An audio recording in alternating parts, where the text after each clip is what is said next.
Ang istorya ng likidong kagandahan. Si Srila Prabhupada,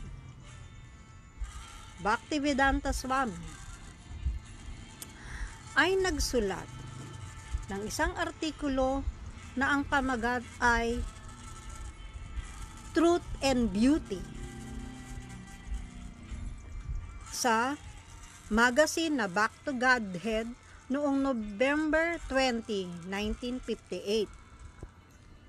Napapaloob sa artikulo na ito na kanyang sinulat ang istorya ng likidong kagandahan.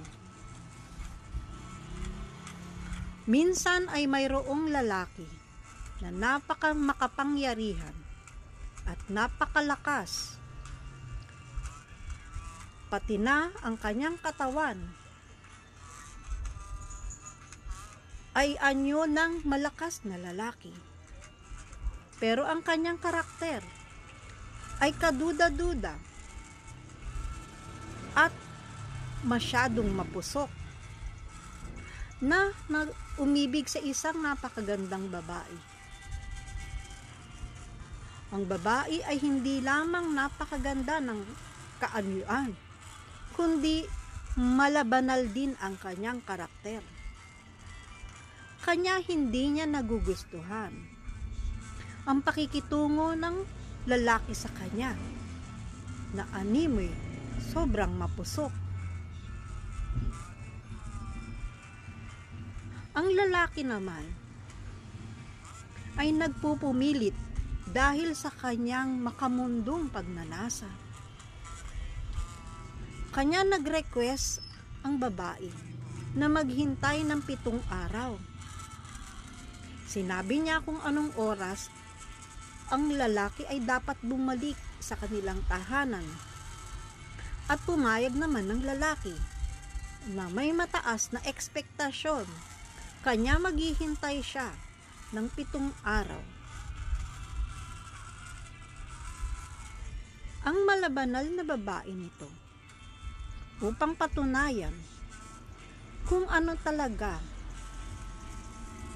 ang napapaloob sa kagandahan ng katawan, ay gumamit ng napakabisang pamamaraan.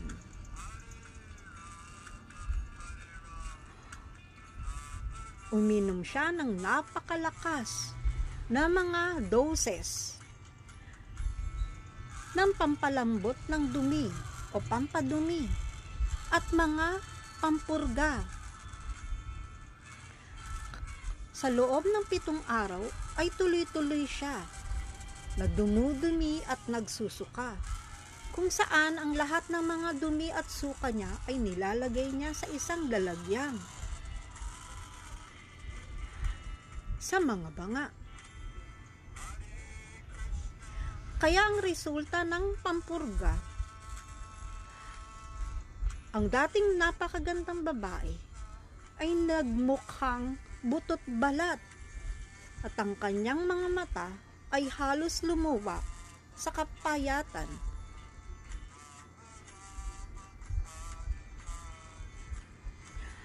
At dumating ang oras na pinakahihintay upang bumalik ang lalaki sa kanyang tahanan.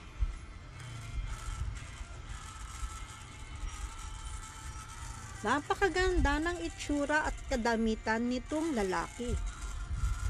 At tinanong niya ang mapangit na babae na naghihintay sa kanya, "Nakita mo ba ang magandang babae na nakatira rito?"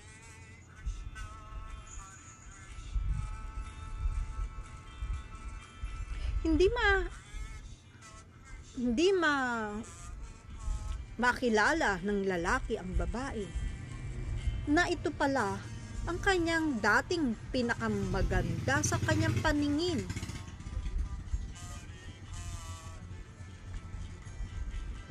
Pero paulit-ulit na sinasabi ng babae na, ako itong hinahanap mo.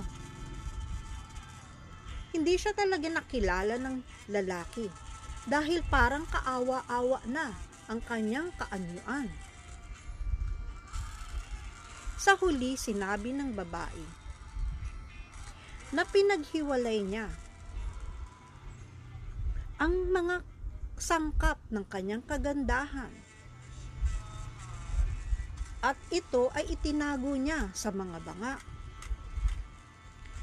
Sinabi ng lalaki na gusto niyang makita kung ano ba ang mga sangkap ng kagandahan.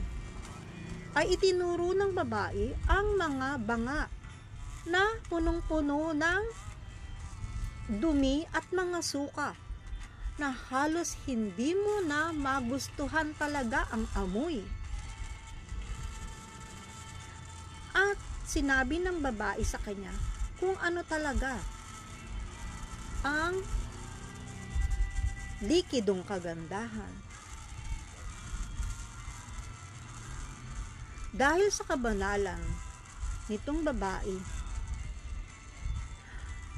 ang lalaking ito na may mababang karakter ay naintindihan kung ano ang mga tunay na kagandahan at mababaw na pag-uugali niya. At siya ay natauhan.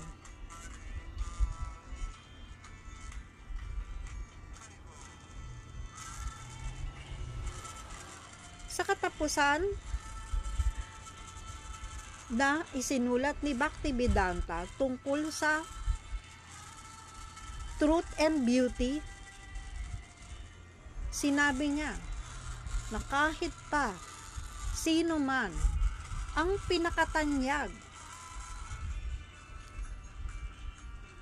na pangkaraniwang tao lamang at makamundo ay hindi nito madedescribe